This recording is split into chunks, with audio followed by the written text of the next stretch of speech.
नमस्कार।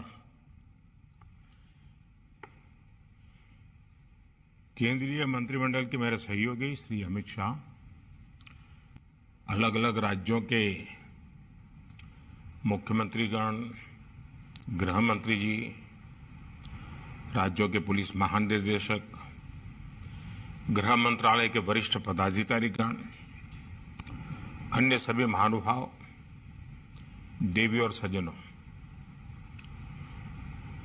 आजकल देश में उत्सव का माहौल है।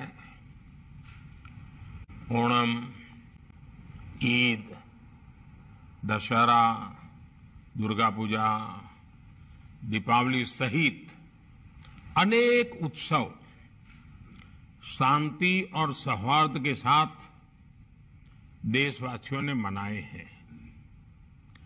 अभी छठ पूजा समेत कई अन्य त्योहार भी हैं। विभिन्न चुनौतियों के बीच इन त्योहारों में देश की एकता का सशक्त होना आपकी तैयारियों का भी प्रतिबिंब है। संविधान में भले कानून और व्यवस्था राज्यों का दायित्व है, लेकिन ये देश की एकता, अखंडता के साथ भी उतने ही जुड़े हुए हैं। सूरजकुंड में हो रहा गृह मंत्रियों का ये चिंतन शिविर कोऑपरेटिव फेडरलिज्म का भी एक उत्तम उदाहरण है। हर एक राज्य एक दूसरे से सीखे, एक दूसरे से प्रेरणा ले, देश की बेहतरी के लिए मिलजुल करके काम करें। ये संविधान की भी भावना है और देशवासियों के प्रति हमारा दायित्व भी है। साथियों, आजादी का अमृत काल हमारे सामने है। आने वाले 25 साल देश में एक अमृत पीढ़ी के निर्माण के हैं। ये अमृत पीढ़ी पंच प्राणों के संकल्पों को धारण करके निर्मित होगी। विकसित भारत का निर्माण, गुलामी की हर सोच से मुक्ति, विरासत पर गर्व, एकता और एकजुटता और सबसे प्रमुख बात नागरिक कर्तव्य, इन पंच प्राणों का महत्व आप सभी भली भांति जानते हैं, समझते हैं। ये एक विराट संकल्प है जिसको सिर्फ और सिर्फ सबका प्रयास से ही सिद्ध किया जा सकता है। तरीके अपने अपने हो सकते हैं, रास्ते, प्रायोरिटी अलग अलग हो सकती हैं, लेकिन ये पंच प्राण देश के हर राज्य में हमारी गवर्नेंस की प्रेरणा होनी चाहिए। जब ये सुशासन के मूल में होंगे तो भारत के सामर्थ्य का विराट विस्तार होगा। जब देश का सामर्थ्य बढ़ेगा तो देश के हर नागरिक, हर परिवार का सामर्थ्य बढ़ेगा। यही तो सुशासन है जिसका लाभ देश के हर राज्य को समाज की आखिरी पंक्ति में खड़े व्यक्ति तक पहुंचाना है। इसमें आप सभी की बहुत बड़ी भूमिका है। साथियों, यहां आप में से अधिकतर या तो राज्य को नेतृत्व दे रहे हैं या फिर सीधे सीधे कानून व्यवस्था की जिम्मेदारी निभा रहे हैं। कानून व्यवस्था का सीधा संबंध राज्य के विकास से है। इसलिए राज्यों में विकास के लिए अनुकूल वातावरण बनाने में आप सभी के निर्णय और नीतियां और आपकी रीति ये बहुत अहम है। साथियों, कानून व्यवस्था के पूरे तंत्र का विश्वसनीय होना जनता के बीच उनका परसेप्शन क्या है, ये भी उतना ही महत्वपूर्ण है।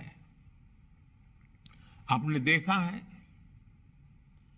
कि जब भी कोई नेचुरल कैलेमिटी होती है, प्राकृतिक आपदा होती है, तो इन दिनों एनडीआरएफ की, एसडीआरएफ की एक पहचान बनी हुई है।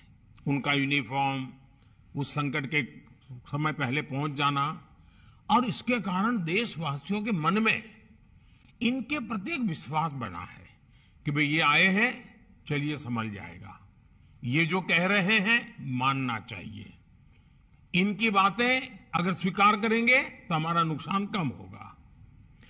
और आप देखिए एनडीआरएफ में है कौन भाई, एसडीआरएफ में है कौन? आप ही के सब साथी हैं, सुरक्षा बलों के जवान ही हैं, लेकिन समाज में उनके प्रति बड़ी श्रद्धा बन गई है। आपदा के समय में जैसे ही एनडीआरएफ, एसडीआरएफ की टीम पहुंचती है, वैसे ही लोगों को संतोष होने लगता है कि अब एक्सपर्ट टीम पहुंच गई है, अब से अपना काम कर लेंगे। साथियों, अपराध वाली किसी भी जगह पर जैसे ही पुलिस पहुंचती है, लोगों में ये भाव आता है कि सरकार पहुंच गई। कोरोना काल में भी हमने देखा है कि किस तरह पुलिस की साख बेहतर हुई थी। पुलिस के लोग जरूरतमंदों की मदद कर रहे थे, जरूरी संसाधन जुटा रहे थे, अपने जिंदगी को दांव पे लगा रहे थे, यानी कर्तव्य परायणता में कोई कमी नहीं है। जरूरत अच्छा परसेप्शन बनाए रखने की भी है।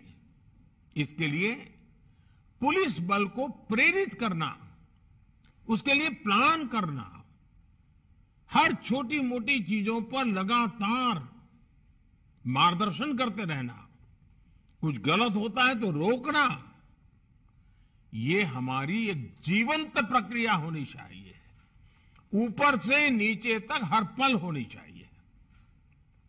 साथियों, हमें एक बात और समझनी होगी। अब कानून व्यवस्था किसी एक राज्य के दायरे में सिमटी रहने वाली व्यवस्था नहीं रह गई है। अब अपराध इंटरस्टेट और इंटरनेशनल हो रहे हैं, यानी टेक्नोलॉजी की मदद से एक राज्य में बैठे अपराधी दूसरे राज्य में भयंकर अपराध करने की ताकत रखते हैं। देश की सीमा से बाहर बैठे अपराधी भी टेक्नोलॉजी का जमकर गलत इस्तेमाल कर रहे हैं। इसलिए हर राज्य की एजेंसियों का आपस में तालमेल,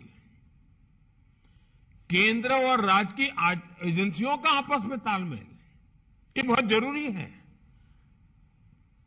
और इसीलिए आपको मालूम होगा, मैंने डीजीपी कॉन्फ्रेंस में कहा था कि 2 एडजॉइनिंग स्टेट होते हैं, उसके जो एडजॉइनिंग डिस्ट्रिक्ट होते हैं, उन्होंने पीरियोडिकली बैठ करके दोनों राज्यों के उन दोनों जिलों की समस्याओं का संकलन करना चाहिए, साथ मिलकर काम करना चाहिए, उसी में से ताकत बनेगी। कई बार केंद्रीय एजेंसियों को कई राज्यों में एक साथ जांच करनी पड़ती है, दूसरे देशों में भी जाना पड़ता है। इसलिए हर राज्य का दायित्व है कि चाहे राज्य की एजेंसी हो चाहे केंद्र की एजेंसी हो या संबंधित कहीं किसी और राज्य से संपर्क आता है, सभी एजेंसियों को एक दूसरे को पूरा सहयोग देना चाहिए।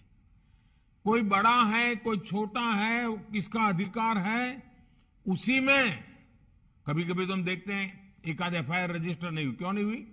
तो बोले ये तय नहीं हो रहा है कि वो जो जगह है वो इस थाने में पड़ती है, उस थाने में पड़ती है।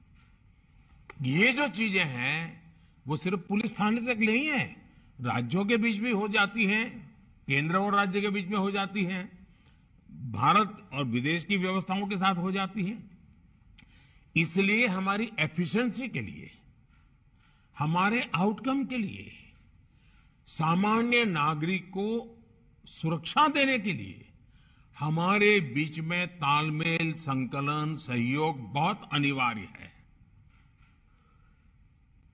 और इसके लिए जितना संकलन बढ़ेगा, आपके राज्य की भी ताकत बढ़ने वाली है। साथियों, साइबर क्राइम हो या फिर ड्रोन टेक्नोलॉजी का हथियारों और ड्रग्स तस्करी में उपयोग, इनके लिए हमें नई टेक्नोलॉजी पर काम करते रहना होगा।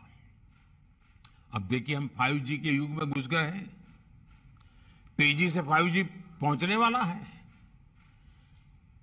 अब 5G के जितने लाभ हैं, इतनी ही जागरूकता भी जरूरी रहेगी।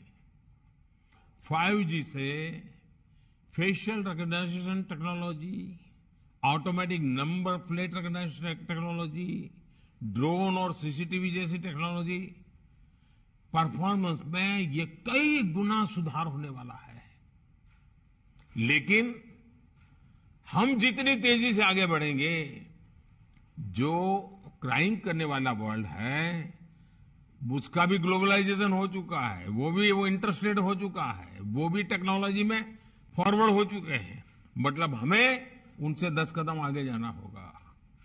हमें हमारी कानून व्यवस्था को भी स्मार्ट बनाना, इसके लिए बहुत ही आग्रह से काम करना पड़ेगा। साथियों, मेरा आग्रह यह भी है कि टेक्नोलॉजी को कृपा करके बजट के तराजू से न तोले। और मेरा सभी आदरणीय मुख्यमंत्रियों से, सभी आदरणीय गृह मंत्री जियों से इस विषय में एक टीम बना करके दुनिया में क्रिमिनल वर्ल्ड किस टेक्नोलॉजी में आगे बढ़ रहा है, उपलब्ध टेक्नोलॉजी हमारे लोगों को कैसे सुरक्षा दे सकती है, इस पर गंभीरता से सोचना चाहिए। और इसमें जो बजट जाएगा वो बाकी सैकड़ों खर्चों को बचाने का कारण बन जाएगा। और इसलिए टेक्नोलॉजी का बेहतर इस्तेमाल पूरे पुलिस तंत्र को तो मजबूत करता ही करता है, सामान्य मानवीय को सुरक्षा देने का एक विश्वास नीचे तक हम पहुंचा पा सकते हैं।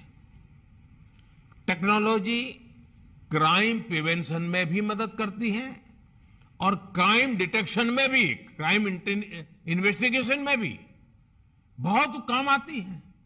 आज देखिए, कितने ही अपराधी सीसीटीवी की वजह से पकड़े जा रहे हैं। स्मार्ट सिटी अभियान के तहत शहरों में बनाए गए आधुनिक कमांड एंड कंट्रोल सिस्टम से भी बहुत मदद मिल रही है।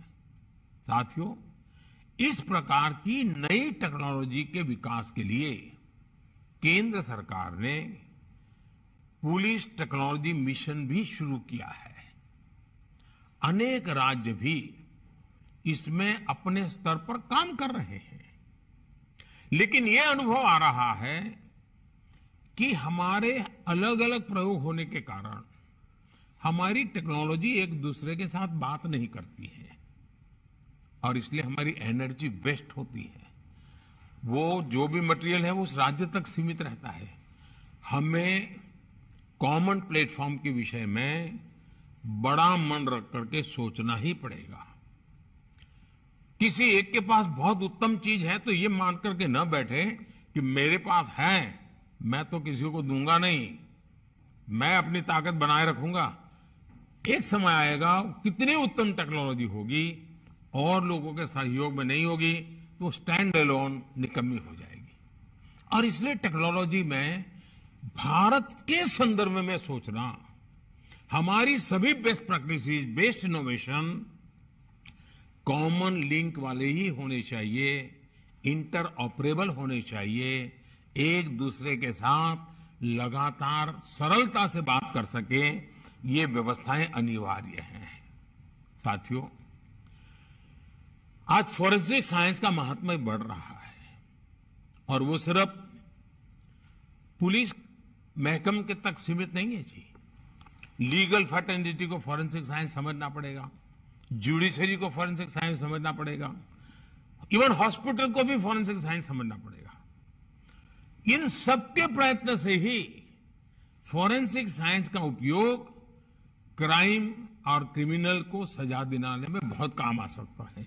अकेला पुलिस के पास फॉरेंसिक साइंस की कुछ व्यवस्थाएं इनफ नहीं होगा और इसलिए हर राज्य में हमें संकलित और संतुलित व्यवस्था, हर राज्य को गांधीनगर स्थित नेशनल फॉरेंसिक साइंस यूनिवर्सिटी की और उसकी क्षमता आज दुनिया के 60-70 देश फॉरेंसिक साइंस यूनिवर्सिटी का लाभ ले रहे हैं। हमारे राज्यों ने भी बढ़ चढ़ करके लाभ लेना चाहिए। ये पूरी तरह फ्यूचरिस्टिक टेक्नोलॉजी ड्रिवन व्यवस्था है। ह्यूमन रिसोर्स डेवलपमेंट का भी वहां काम है, नए नए टेक्नोलॉजी टूल बनाने का भी काम है और केस, बड़े कठिन केसेस को सुलझाने में भी वो लैब काम आ रही है। मैं समझता हूं कि इस व्यवस्था का उपयोग सभी राज्य सक्रियता से कैसे करें। साथियों, कानून व्यवस्था को बना रखना एक 24/7 वाला काम है, लेकिन किसी भी काम में यह भी आवश्यक है कि हम निरंतर प्रक्रियाओं में सुधार करते चले, उन्हें आधुनिक बनाते चले। बीते वर्षों में भारत सरकार के स्तर पर कानून व्यवस्था से जुड़े रिफॉर्म्स हुए हैं। उन्होंने पूरे देश में शांति का वातावरण बनाने में मदद की है। आप भी जानते हैं कि भारत की विविधता, भारत की विशालता की वजह से हमारे लॉ एनफोर्समेंट सिस्टम पर कितना दबाव होता है।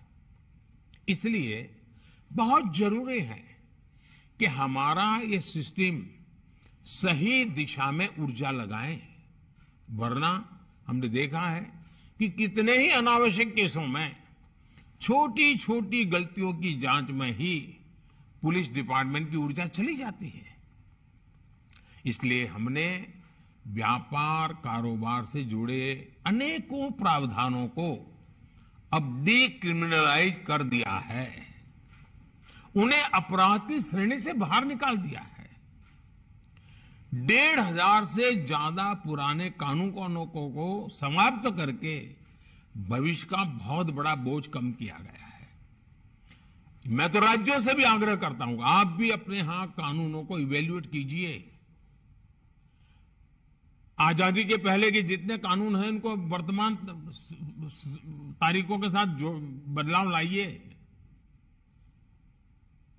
हर कानून में क्रिमिनल एंगल और निर्दोष नागरिकों को परेशानी, वो वक्त चला गया है जी।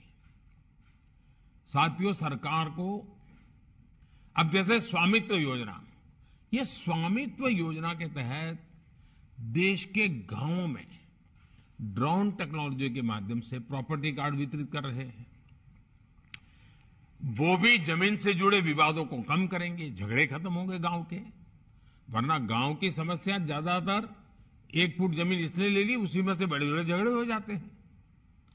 साथियों, परोक्ष और अपरोक्ष रूप से किए गए ऐसे अनेक प्रयासों से लॉ एनफोर्समेंट एजेंसियों को भी अपनी प्राथमिकता तय करने में बहुत मदद मिली है।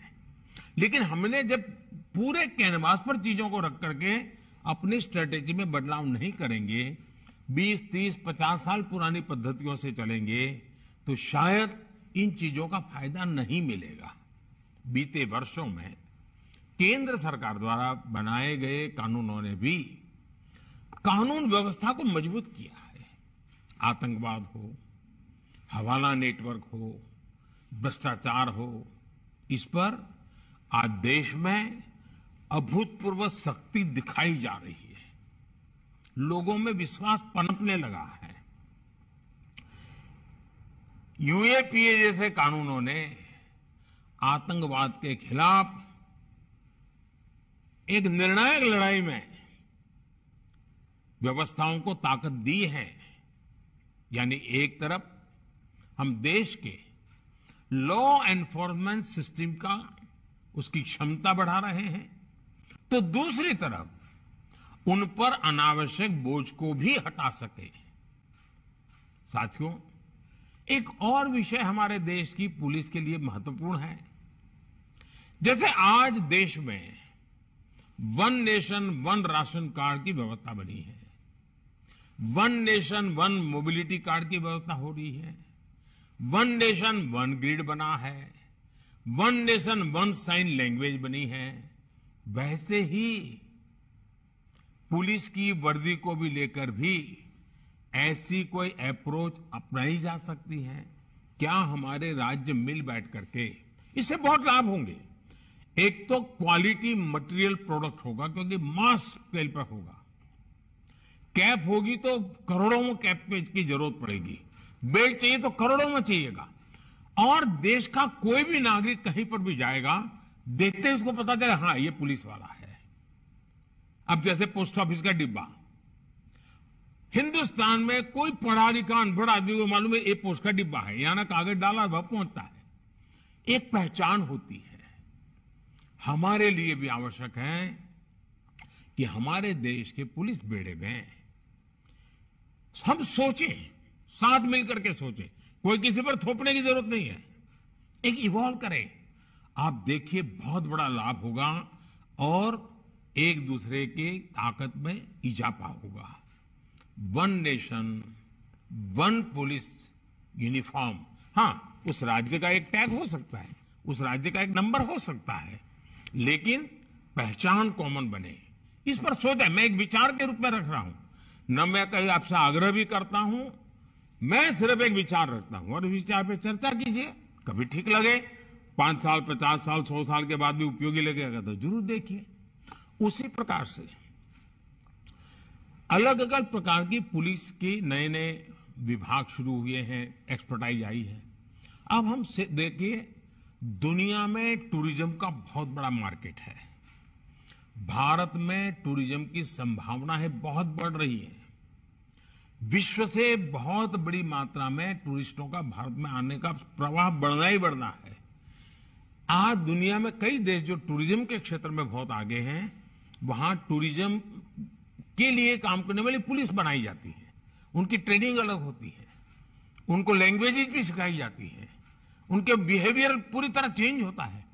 और यात्रियों को भी, विदेश के टूरिस्टों को भी पता होता कि भाई ये मदद करने के लिए पुलिस की व्यवस्था है। और वो पुलिस होने के कारण वो पुलिस एनफोर्समेंट जो इंस्टीट्यूट्स हैं उससे भी बड़े आसानी से संकलन कर पाता है।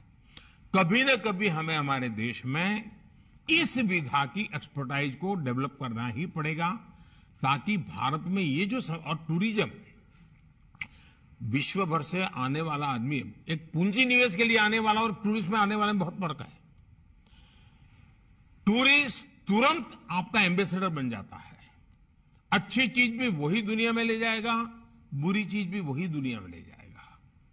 पूंजी निवेश जो करता है उसको इस काम में कई समय लग जाता है अगर गलत हो गया तो। लेकिन टूरिस्ट तो 2 दिन में ही खबर पहुंचा देता है, यार भाई यहां तो ये हाल है। और इसलिए आज भारत में भी मिडिल क्लास का बल कितना बढ़ रहा है, टूरिज्म को लेकर के बहुत बदलाव आ रहा है। अब टूरिज्म और ट्रैफिक नई समस्या आ रही है। अब हम एडवांस में नहीं सोचेंगे, ऑल्टरनेट नहीं सोचेंगे, तो वही टूरिज्म के हमारे सेंटर तो कोई बदलने वाले नहीं है। हम कहें कि नहीं अब शिमला नहीं वहां जाइए, तो ये तो होने शिमला, जिसको जाना है शिमला ही जाएगा। नैनीताल जाना है वो नैनीताल ही जाएगा, श्रीनगर जाना है वो श्रीनगर जाएगा, गुलबर्ग जाना है वो गुलबर्ग जाएगा। हमें व्यवस्थाओं को विकसित करना होगा। साथियों, हमने देखा है कोरोना के समय में जब पुलिस के लोग अपने क्षेत्र के लोगों को फोन करके पूछते थे, और खास करके मैंने देखा है कुछ शहरों में सीनियर सिटीजन के लिए पुलिस में जो बड़ी आयु के लोग हैं, जिनसे अब ज्यादा मजदूरी करवाना, उनके साथ भी अत्याचार है, उन्होंने स्वेच्छा से ऐसे काम लिए हैं और वे सीनियर सिटीजन्स को लगातार पूछते हैं ठीक होना, कहीं बाहर तो जाने वाले नहीं होना, घर बंद करके जाने वाले नहीं होना। इसके कारण नागरिकों का जो कॉन्फिडेंस बढ़ता है वो एक प्रकार से आपकी ताकत बन जाता है। इस चीज को हम जितना ज्यादा उपयोग कर सकते हैं, प्रोफेशनल वे में कर सकते हैं और पूरी तरह जीवंतता हो, संवेदनशीलता हो। आप देखिए समाज जीवन में ये फोन आपका सप्ताह में अगर किसी सीनियर सिटीजन को जाता है, वो महीने भर दुनिया को कहता रहता है कि भाई पुलिस थाने से हर बिल्कुल फोन आ जाता है, हर बुधवार को पूछ लेते हैं मेरी कोई दिक्कत है नहीं। इन चीजों की बहुत बड़ी ताकत होती है। जो परसेप्शन की लड़ाई है ना, ये आपके सारे परसेप्शन बनाने वाले लोग हैं। हमें एक और काम की तरफ बहुत सजग होने की जरूरत है जी। टेक्नोलॉजिकल इंटेलिजेंस, इसका अपनी एक ताकत है, उसका उपयोग है, लेकिन हम ह्यूमन इंटेलिजेंस को नकार नहीं कर सकते हैं। उस विधा को पुलिस डिपार्टमेंट ने आज से 100 साल, कितनी टेक्नोलॉजी बदल जाए, 100 साल के बाद उसकी जरूरत पड़ने वाली है। उस इंस्टीट्यूट को जितनी ताकतवर बना सकते हैं बनाइए। उसमें जो सामर्थ्य है, उसकी जो नजरें हैं, वो उसकी जो बातचीत में से जो पकड़ के ले आता है, ये आपकी बहुत बड़ी ताकत होती है। और अगर दोनों क्षेत्रों में ताकत है, फिर तो आप चीजों को बहुत आसानी से कल्पना कर सकते हो। ये संभावना है, 10 दिन के बाद ये संभावना दिखती है, ये चल रहा है, चलो हम देखते हैं, यहां कुछ लोग आते हैं जाते हैं, कुछ हो रहा है, तुरंत पता चलेगा। और मैं समझता हूं इसके कारण हमारी व्यवस्थाएं बहुत चुस्त हो जाएगी, जो 50 बार क्राइम करने वालों को सोचने के लिए मजबूर करेगी। साथियों में एक और बात भी समझनी है। आज वैश्विक स्तर पर भारत जितनी तेजी से आगे बढ़ रहा है, उतनी ही तेजी से भारत की चुनौतियां भी बढ़ने वाली है। पहले वो उपेक्षा की वृत्ति होती है, फिर उसका जरा मजाक उड़ाने की वृत्ति बनती है, फिर भी आप आगे बढ़ते हैं तो फिर थोड़ी कंपटीशन का भाव आ जाता है, प्रतिस्पर्धा आ जाती है, फिर भी आगे बढ़ते हैं तो दुश्मनी का रंग ले लेती है। विश्व की बहुत सारी ताकतें होगी जो नहीं चाहेगी कि उनके देश के संदर्भ में भारत कुछ सामर्थ्यवान बने। फलाने विषय में उनकी एक्सपर्टाइज है, उसमें भारत न घुसे।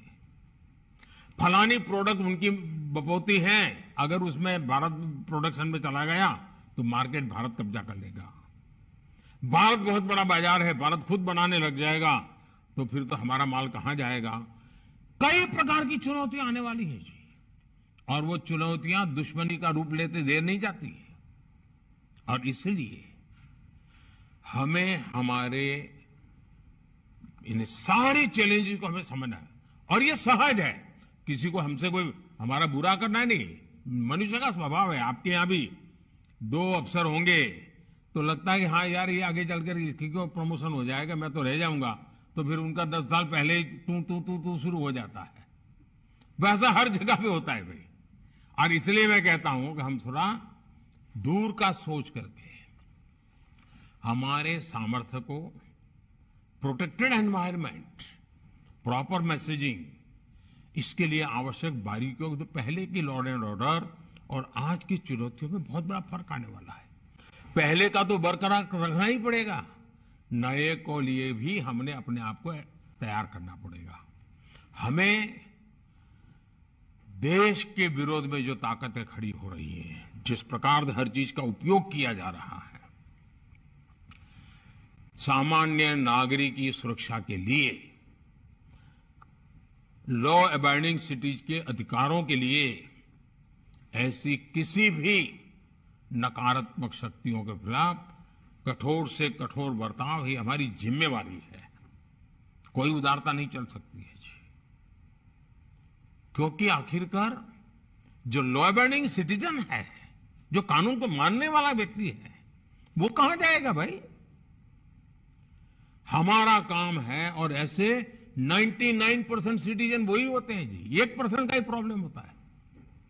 हमें उन 99 को विश्वास दिलाने के लिए उन 1% के प्रति जरा भी उदारता बरतने की जरूरत नहीं है। साथियों, सोशल मीडिया की शक्ति को हमें काम करके क्या हो रहा है इतने मात्र से उसको आंकना नहीं चाहिए। एक छोटी सी फेक न्यूज पूरे देश में बड़ा बवाल खड़ा कर सकती है। हमें मालूम है आरक्षण की ऐसी अफवाह फैल गई, फेक न्यूज चल दिया, क्या कुछ नुकसान झेलना पड़ा था देश को। 6-8 घंटे के बाद जब पता चला तो सब शांत हो गए, लेकिन तब तक तो नुकसान बहुत हो चुका था। और इसलिए लोगों को हमें एजुकेट करते रहना पड़ेगा कि कोई भी चीज आती है उसको फॉरवर्ड करने से पहले 10 बार सोचो भाई। कोई भी चीज आती है उसको मानने से पहले जरा वेरीफाई करो, और सारे प्लेटफॉर्म पर वेरिफिकेशन की व्यवस्था होती है। आपको 1, 2, 10 जगह पे 8 चक्कर लगाओगे तो कुछ ना कुछ नई वर्जन मिल जाएगा। ये हमें लोगों को एजुकेट करना होगा। हमें ऐसी फेक वर्ल्ड से ड्रिवन सोसाइटी, उसी से डरी हुई सोसाइटी, उसी से ड्राइव होने वाली सोसाइटी, इसके बीच में एक बहुत बड़ी शक्ति हमें खड़ी करनी होगी, टेक्नोलॉजिकल शक्ति खड़ी करनी होगी। साथियों, सिविल डिफेंस की आवश्यकता है। और जैसे अभी अमित भाई बता रहे थे, भाई कुछ चीजें हैं जिस पर हमारा ध्यान अभी हट रहा है। अमित भाई ने सही चीजों को पकड़ा है। आप लोग भी चिंतित, ये जो अनेक दशकों से चली हुई चीजें हैं, इसका बहुत उपयोग है। स्कूल कॉलेज में भी इसको हमने सिविल डिफेंस से विषय हो, प्राइमरी हेल्थ वाले विषय हो, ये जो चीजें होती हैं जो पहले भी करते थे हम लोग, फायर फाइटिंग की व्यवस्था में पहले भी करते थे, इसको हमने सहज स्वभाव बनाना चाहिए। और मैंने तो कहा है हर नगर पालिका, महानगर पालिका में सप्ताह में एक दिन किसी स्कूल में जाकर के फायर फाइटिंग के क्षेत्र के लोग और पुलिस ने जाकर के ड्रिल करनी चाहिए। तो स्कूल के बच्चे देखेंगे तो उनका भी एजुकेशन हो जाएगा, जो सिस्टम है वो भी उनकी ड्रिल और प्रैक्टिस होती जाएगी। अगले हफ्ते दूसरी स्कूल, फिर एक स्कूल का 10 साल में एक बार बारी आएगी बड़े शहर में तो। लेकिन हर पीढ़ी को पता चलेगा भाई सिविल डिफेंस के संबंध में, फायर फाइटिंग के संबंध में ये सारी ड्रिल नागरिकों को करनी होती है। आपको भी एक बहुत बड़ी ताकत मिलेगी जी, ये सहज रूप से करने वाला काम है। साथियों, बीतों वर्षों में आतंक के ग्राउंड नेटवर्क को ध्वस्त करने की में सभी सरकारों ने बहुत जिम्मेवारी के साथ उसकी गंभीरता को समझ करके कुछ न कुछ करने का प्रयास किया है। कहीं पर शायद सफलता पहले मिली हो, कहीं देर से मिली हो, लेकिन हर एक को इसकी गंभीरता में आज समझाना पड़े ऐसा नहीं है। अब हमें ताकत को जोड़ करके इसको हैंडल करना है जी। इसी प्रकार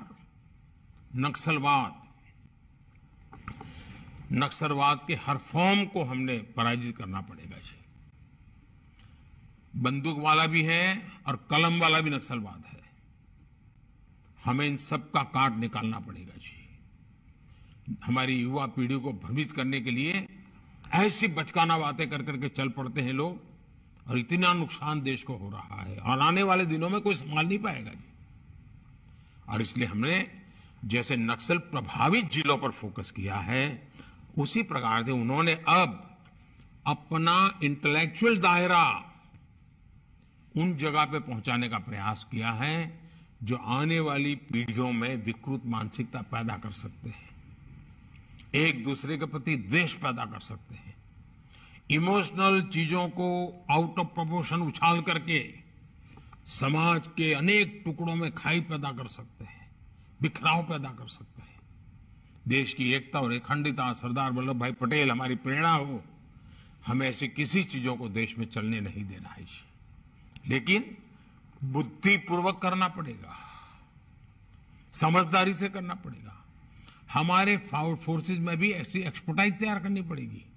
किसी राज्य में कोई घटना घटी है तो हमारे टॉप एक्सपर्ट को वहां स्टडी के लिए भेजना चाहिए। जरा जाओ 3 दिन वहां रह के आओ, वहां पर हुआ है तो उन्होंने कैसे हैंडल किया था, मामला कैसे पनपा था, उससे हम सीखते हैं। सीखने के लिए हमने लगातार कोशिश करनी चाहिए। और जो इस प्रकार की दुनिया वाले लोग हैं, वो उनको अंतर्राष्ट्रीय स्तर पर से भी बहुत मदद मिल जाती है और वो इसमें चतुर होते हैं। और उनका चेहरा मोहरा इतना बड़ा सात्विक दिखता है, इतना बड़ा संविधान और कानून की भाषा में ही बोलते हैं, प्रवृत्ति कुछ और करते हैं। इन सारी चीजों को दूध का दूध और पानी का पानी ये समझने की ताकत हमारे सिक्योरिटी सामर्थ्य में होनी चाहिए जी। हमें स्थायी शांति के लिए तेजी से आगे बढ़ना बहुत जरूरी है। साथियों, जम्मू कश्मीर हो या नॉर्थ ईस्ट हो, आज हम विश्वास गेन कर रहे हैं। डिस्ट्रक्टिव ताकतों को भी मुख्य धारा में आने का मन करने लगा है। और जब हम विकास उनको नजर आता है, इंफ्रास्ट्रक्चर दिखता है, उनकी अपेक्षाएं पूरी हो रही हैं, तो वे भी अब शस्त्रों को छोड़ करके साथ चलने के लिए तैयार हो रहे हैं। उसी प्रकार से बॉर्डर और कोस्टल एरिया में हमें विकास की ओर देखना होगा। बजट में भी वाइब्रेंट विलेज की बात कही गई है, आपने इस पर सोचना चाहिए। आपके टॉप अफसर, उनको बॉर्डर विलेज में नाइट स्टे करके आना चाहिए। आग्रह कीजिए। मैं तो मंत्रियों से भी कहूंगा कि कम से कम एक साल में 5 या 7 बॉर्डर विलेज में जाकर के 2-3 घंटे बिता के आइए। चाहे वो किसी स्टेट का बॉर्डर विलेज हो क्या इंटरनेशनल बॉर्डर विलेज हो, आपको बहुत कुछ बारीकियों का पता चलेगा। साथियों, हथियार, ड्रग, ये सारी जो तस्करी चल रही है, ड्रोन्स में एक नया संकट घुसा हुआ है। हमें हमारे बॉर्डर और कोस्टल, उनकी ये संकलन बहुत जरूरी है। हम कहेंगे भाई नहीं ये करेगी कोस्ट गार्ड, ये करेगा, इतने से बात बनेगी नहीं। हमें संकलन बहुत फ्रीक्वेंसी बढ़ानी पड़ेगी। मुझे विश्वास है कि अगर हम मिलकर एक राष्ट्रीय परिप्रेक्ष्य के साथ आगे बढ़ेंगे तो हम हर चुनौती हमारे सामने बोनी सिद्ध हो जाएगी और चीजों को हैंडल करने की हमारी ताकत भी बढ़ जाएगी। मुझे विश्वास है कि शिविर में जो चर्चा होगी उसमें से कोई न कोई एक्शनेबल पॉइंट निकलेंगे, एक कलेक्टिव रोडमैप बनेगा। हर राज्य साथ मिलकर के काम करना पड़ेगा। ये तेरा क्षेत्र है, ये मेरा क्षेत्र है, तेरा अधिकार है, मेरा अधिकार है। अगर हम उसमें उलझे रहेंगे तो उसका सबसे ज्यादा फायदा समाज विरोधी ताकतें, कानून को जो मानते नहीं हैं, वो इस अव्यवस्था का भरपूर फायदा उठा सकते हैं। इसलिए हमारे बीच समझदारी, संकलन, विश्वास और बड़ा प्रोफेशनल होना चाहिए जी। और ये जिम्मेवारी हमारे कैडर्स की है, बहुत बड़ी जिम्मेवारी है। अगर मुझे विश्वास है हम साथ मिलकर के करेंगे तो हम जो चाहते हैं वैसा परिणाम प्राप्त कर सकेंगे। और देश के लिए जो अवसर आया है, उस अवसर को पहली नजर में ताकत यूनिफॉर्म फोर्सेस से आती है। विश्वास का एक कारण यूनिफॉर्म फोर्सेस बन जाता है। हम उसको जितना ज्यादा ताकतवर बनाएंगे, जितना ज्यादा ब्रॉड विजन के साथ काम करने वाला बनाएंगे, जितना ज्यादा नागरिकों के प्रति संवेदनशील बनाएंगे, बहुत लाभ होगा। कुछ चीजें मैंने डीजीपी कॉन्फ्रेंसिस में कही है। मैं सभी मुख्यमंत्री और गृह मंत्री से आग्रह करूंगा कि डीजीपी कॉन्फ्रेंस एक बहुत ही अच्छी इंस्टीट्यूशन के रूप में विकसित हुई है। खुलकर के चर्चा होती है और उसमें पॉलिटिकल एलिमेंट जीरो होता है। उसमें से जो बातें निकलती है, मैं सभी गृह विभाग के मेरे सचिव वो जो रहते हैं वो आईएएस कैडर के होते हैं और हमारे जो पॉलिटिकल फील्ड के लोग जो चुनकर के आकर के सरकार चलाते हैं, डीजीपी कॉन्फ्रेंस में जो बातें हुई उनसे पूरा ब्रीफिंग लेना चाहिए। उसमें एक्शनेबल पॉइंट को हमें अपने राज्य में तुरंत लागू करना चाहिए, तब जाकर के फायदा होगा। हमें डीजीपी कॉन्फ्रेंस से तो एक मीटिंग हो गई थी, हमारे साहब होकर के आ गए हैं, ये नहीं है जी। ये एक देश की सिक्योरिटी को लेकर के काम करने। अब जैसे एक सुझाव आया था कि भी हमारे पुलिस के लिए रहने के घर। अब मैंने एक सुझाव दिया था कि खास करके बड़े शहरों में जो पुलिस थाने हैं या पुलिस स्टेशन है, आप जरा सोचिए कि उसमें से कुछ मल्टी स्टोरीड बन सकता है क्या? नीचे थाना चला रहेगा, लेकिन अगर ऊपर ऊपर 20 मंजिला मकान बना दिया और क्वार्टर बना दिए रहने के लिए, तो उस इलाके के जितने पुलिस वाले हैं उनके लिए घर वहीं मिल जाएगा। ट्रांसफर हो जाएगी तो वो खाली करके चला जाएगा, तो जो आएगा उसको वही मकान मिल जाएगा। तो पुलिस को आज शहर के बाहर 25 किलोमीटर दूर घर मिलता है, उसको आने जाने में 2-2 घंटे लगते हैं। हम जमीन का भी ज्यादा उस राज्य से बात कर सकते हैं, उस कॉरपोरेशन से बात कर सकते हैं, जरा उसको हाई राइज के लिए भी फायदा हो, और ऊपर भी हम सिक्योरिटी के लिए व्यवस्थाएं ऑर्गेनाइज कर सकते हैं, हम चीजों को देखने के लिए व्यवस्थाएं ऑर्गेनाइज कर सकते हैं।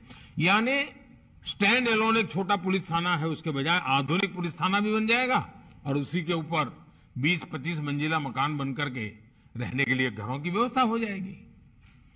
और मैं जरूर मानता हूं बड़े शहर में 25-50 थाने तो ऐसे जरूर मिल सकते हैं कि जहां इस प्रकार के डेवलपमेंट की संभावना है बहुत, क्योंकि बड़े शहरों में 20 किलोमीटर 25 किलोमीटर बाहर जाना पड़ रहा है पुलिस के क्वार्टर बनाने के लिए। और उसमें देखा होगा, अब जैसे अभी अमित भाई बता रहे थे कि भाई बजट जो देते हैं वो उपयोग नहीं हो रहा है, जितनी मात्रा में खर्च होना चाहिए नहीं हो रहा है। अब भारत सरकार में एक ऐसी स्थिति शुरू हुई है कि मुझे बार बार आग्रह करना पड़ता है कि जिस काम के लिए तय किया है उन बजट को उस काम के लिए उपयोग करो और समय सीमा में करो। आज पैसे खर्च नहीं कर पा रहे हम लोग। हमारे देश में इस स्थिति में नहीं जी, हमें अपनी ताकत बढ़ानी होगी जी, हमारा सामर्थ्य बढ़ाना होगा, निर्णय शक्ति को बढ़ाना पड़ेगा, तब जाकर के इन धन का सही उपयोग समय सीमा में कर पाएंगे। और जब समय सीमा में धन का उपयोग होता है तो वेस्टेज तो बचता ही बचता है, हमें लाभ बहुत होता है। एक और मेरे विषय है आपका, मैं चाहता हूं सभी राज्य के पुलिस और भारत सरकार का पुलिस जो हमने स्क्रैपिंग पॉलिसी लाए हैं उसका स्टडी कीजिए, और आपके जितने पुराने व्हीकल हैं एक बार उनको स्क्रैप करने की दिशा में आप आगे बढ़िए। पुलिस के पास व्हीकल पुराना नहीं होना चाहिए, क्योंकि उसकी एफिशिएंसी से जुड़ा हुआ विषय है। उससे कारण 2 फायदे होंगे। जो स्क्रैपिंग की बिजनेस में आने वाले लोग हैं उनको एश्योरेंस मिल जाएगा कि भाई फलाने राज्य में 2000 व्हीकल स्क्रैपिंग के लिए ऑलरेडी उन्होंने आइडेंटिफाई कर दिए, चलो मैं एक यूनिट लगा देता हूं रिसाइकल का, सर्कुलर इकोनॉमी का काम हो जाएगा। और हम अगर 2000 व्हीकल वहां जाए तो जो नए व्हीकल बनाने वाली कंपनियां भी आ जाएगी कि भाई आप अगर 2000 व्हीकल हमारे साथ लेते हैं तो हम रेट इतना कम करेंगे, हम क्वालिटी में आपको जो चाहिए करके देंगे। इतना बढ़िया पैकेज बन सकता है जी। सभी हमारे पुलिस के पास आधुनिक से आधुनिक व्हीकल आ सकते हैं, हम उस पर सोचें। और मैं चाहता हूं कि मिनिस्टर खुद बुलाएं ऐसे जो स्क्रैपिंग की दुनिया में अच्छा काम कर सकते हैं, उनको कहीं भी हम चलो जमीन देते हैं आपको, आप एक स्क्रैपिंग के लिए यूनिट, रिसाइकल के यूनिट लगा दीजिए, हम पहले पुलिस वाले व्हीकल दे देंगे आपको, हम पुलिस के लिए नए व्हीकल ले लेंगे। ये बहुत जरूरी है जी। भारत सरकार के भिन्न भिन्न यूनिट भी अपने पुराने सारे कूड़ा कचरा निकाल देते हैं और नए, तो हमारी एनवायरमेंट एफिशिएंसी सब में फर्क आएगा। तो ऐसी छोटी छोटी चीजों पर भी अगर आप कुछ निर्णय करके निकलेंगे और उसको समय सीमा में लागू करेंगे, आप देखिए आप लोगों को तो सुरक्षा देंगे, आप देश के विकास में भी बहुत बड़े भागीदार बन जाएंगे। और मुझे पूरा विश्वास है कि जिस गंभीरता से इस मीटिंग को आप लोगों ने लिया है, और विशेष करके इतनी बड़ी संख्या में मुख्यमंत्रियों का आकर के इस मीटिंग में बैठना, सचमुच में तो जब मैंने आपको देखा हो तो मेरा मन करता है मुझे वहां आपके बीच में होना चाहिए था, लेकिन पहले से कुछ कार्यक्रमों का इतना प्रेशर रहा है कि मैं नहीं आ पाया। लेकिन जब इतने सारे माननीय मुख्यमंत्री जी आते हो तो एक प्रधानमंत्री का स्वाभाविक मन कर जाता है कि जरा आपके बीच बैठूं, मैं भी आपके साथ चाय पान करते करते काफी बातें करूं, लेकिन मैं नहीं कर पाया। इस बार गृह मंत्री जी आपके साथ बात कर रहे हैं, वो जो भी विषय आप चर्चा करेंगे मुझ तक जरूर पहुंचेगा, और मेरे हिस्से में जो जिम्मेवारी होगी मैं सभी मुख्यमंत्रियों को, सभी गृह मंत्रियों को विश्वास दिलाता हूं कि आपकी आशा अपेक्षा पर खरा उतरने के लिए भारत सरकार भी उतना ही प्रयास करेगी। मेरा आप सबको बहुत बहुत धन्यवाद, बहुत बहुत शुभकामनाएं।